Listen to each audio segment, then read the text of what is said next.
I don't need to tell you, it's that time again. Media Watch, James Creedon's here. He's ready to go. James, we're starting with the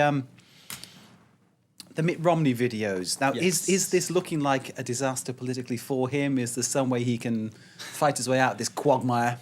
Well, the general consensus in the US media Tell us is what he that said. the general consensus is that he's lost the election because of this. 2 videos. Mother Jones put them out. He basically said that 47% of the US population are losers. I'm paraphrasing, but he said that they don't pay federal income tax.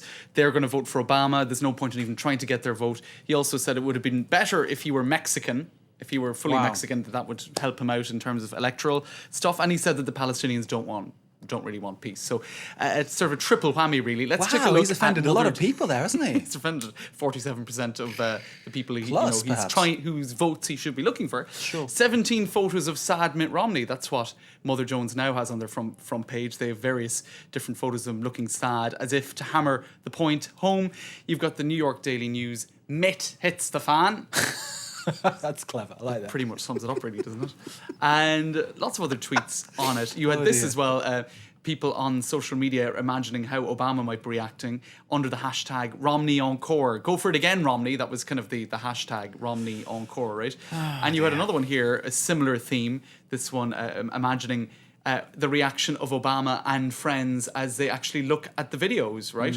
And this is his actual Facebook page, where very quick off the mark, he decided to contrast what Mitt Romney has said with what Obama himself has said.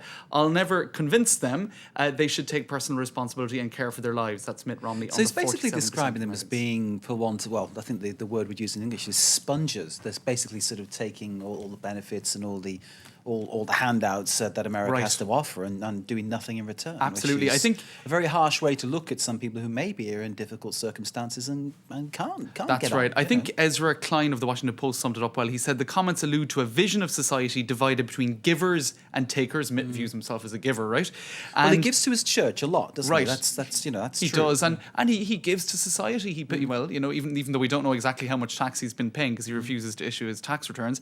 Anyway, therefore, further tax cuts for the rich and further social cuts for the non-rich is kind of the name of the game, and it's revealing of his core economic agenda. Essentially, cut government costs in terms of social services and cut taxes for the rich, because it's all about business, it's all about free enterprise, it's not about big government.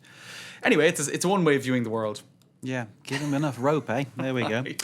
Okay, let's talk about bare breasts, because Yes. it's They're that kind of time of day, isn't it? Obviously, we're talking about the Duchess of Cambridge and a Yes. French court ordering Closer magazine, the French version of, to basically cough up the pictures or pay heavily. Right, and here is the front page. We can see, I'll just quick look at it closer. Oh my God, the photos that got them in a lot of trouble. Photo sans nude, Bare breasts. Bare breast photos, thank you. William okay. and Kate Alliterate. Bare salute breasts. the decision of the court. Now, Numerama is a digital website. They're very critical of this decision because what the court said is hand over the digital files. But you see, what the court probably didn't understand is that you can't get them back, really. You can hand over the original, but they've been copied. Let's take a look at what Numerama did. If you scroll down their page here to a screenshot of a Google Images search.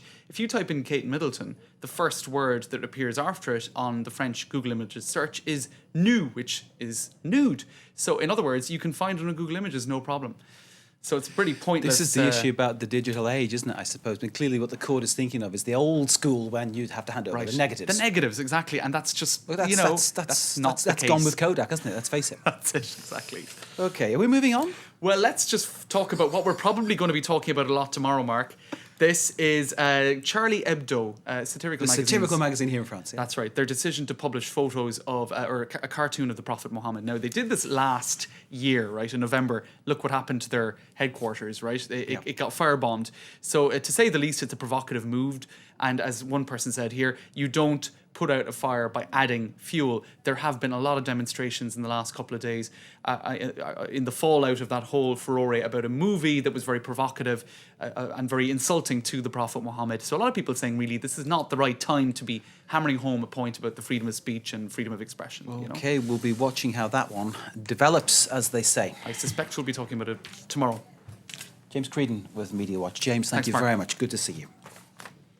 Stay with us. We're taking a short break after that. Back with a full news roundup, some sport and some culture. This is Live in Paris on France 24.